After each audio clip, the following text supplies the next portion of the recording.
Ubuntu's Vice President John Seeger spoke at a keynote for Rust Nation UK this last week, a big giant Rust conference, a gathering of the Rust faithful over in the United Kingdom. And he told the congregational members there that he is telling all Ubuntu developers to, quote, stop writing Python. Apparently he's telling them that very sternly. And that he wants developers working on Ubuntu to be writing Rust code all day. Right, all day writing Rust code, along with a bunch of other crazy stuff. Let me read you some of the most ridiculous quotes that I found from this particular keynote. We, Ubuntu, announced that we were going to start replacing core system utilities, ls, move, cp, sudo, with Rust rewrites, and we were just going to do it by default with no apology. We got plenty of headlines. The internet got somewhat set on fire by the idea that we were going to, or by the fact that the Rust people were coming for GNU. Yeah, there was a couple of little digs in there at some unnamed people making headlines about this. Who knows who those were?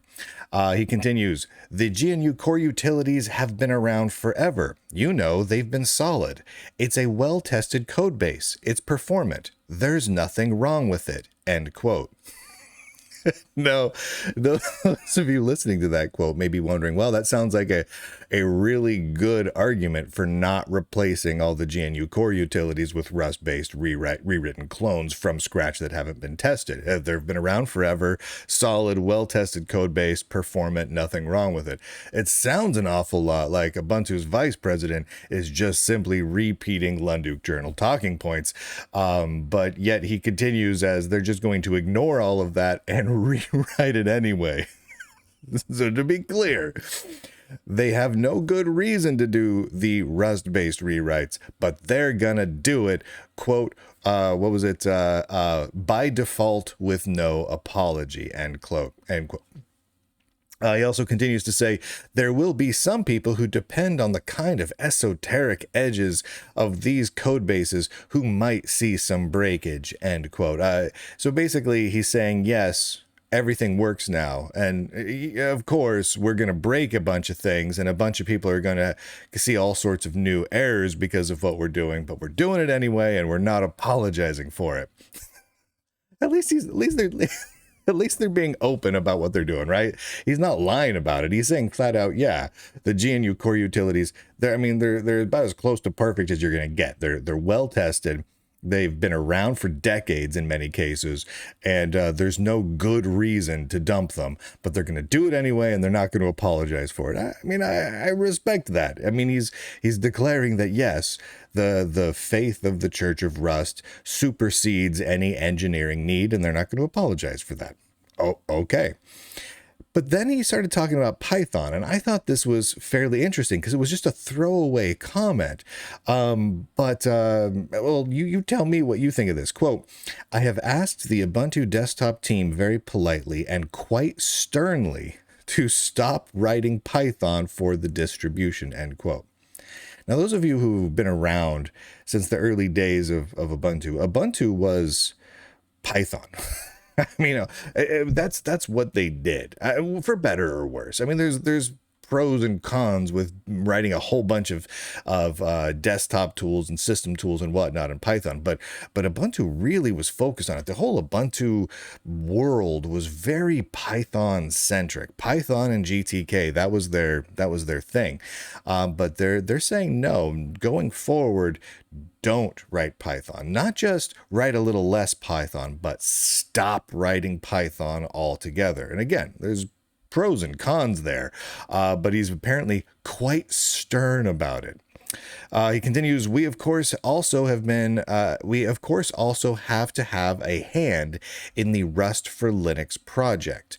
We have a huge kernel team. I think it's about 80 people.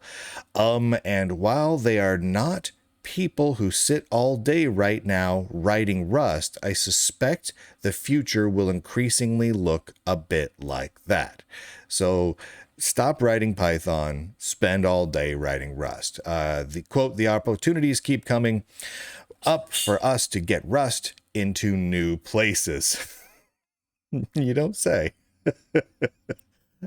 I appreciate when the followers of the Church of Rust just come out and just are honest about it.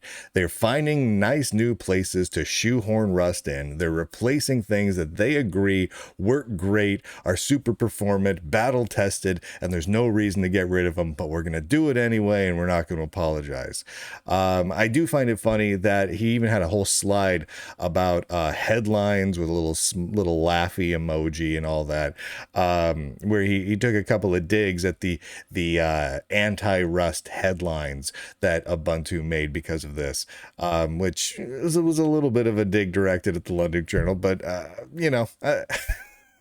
I love it that every time that new news comes out about something going wrong with Rust, or a big Linux distribution or a big developer decides to heavily adopt Rust, and when you dive into the comments section, like a good third of the comments are either laughing at, because clearly the Lunduke Journal is going to cover something about it, or mocking the Lunduke Journal, or or just saying, oh, someone better check on Lunduke because this company is going to be rewriting some stuff in Rust. It's gotten to a point now where any discussion around coverage of Rust inevitably leads back to the Lunduke Journal. I'm not 100% sure how that happened, but it happened, and I find it amusing enough. Let's see what else we got here. And they've made a point. He made a point as he was closing out the keynote to declare that they are not finished yet. And he highlighted not finished, right? And he wants to make it very clear that the process of replacing everything with Rust code is just at the beginning phases. And he talked about a large number of different projects. Let me scroll up and see if I can show you some of them here. A number of different projects that they would be moving over to Rust in the very near future, specifically Mir, which that's still around, Anbox, the kind of the Android emulation environment, DQ Lite, which is a SQLite kind of compatible system, and just a whole bunch of other tools. They've been talking about replacing as many of these things as possible with Rust over the months ahead, and it's fascinating to watch how they're justifying it, because they've stopped justifying it. Now they're just saying flat out what they're replacing is great, but they're going to do it anyway. So that's neat. Also, stop writing Rust. Thank you to the Lunduke Journal subscribers for allowing me to watch that incredibly boring keynote. You're welcome. Go to lunduke.com and click on all those links. Those are amazing. They're the best links in the entire world.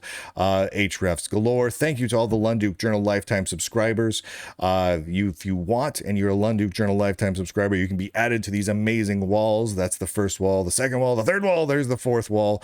And wall number 5 will be making its grand appearance any day now. I was supposed to do it last week, but I didn't because I was busy, but we'll get it up there this week. So if you're waiting to get on the wall, don't worry, you have not been forgotten. And with that, ladies and gentlemen, boys and girls, nerds and nerdettes across the inner tubes, I do declare, end broadcast.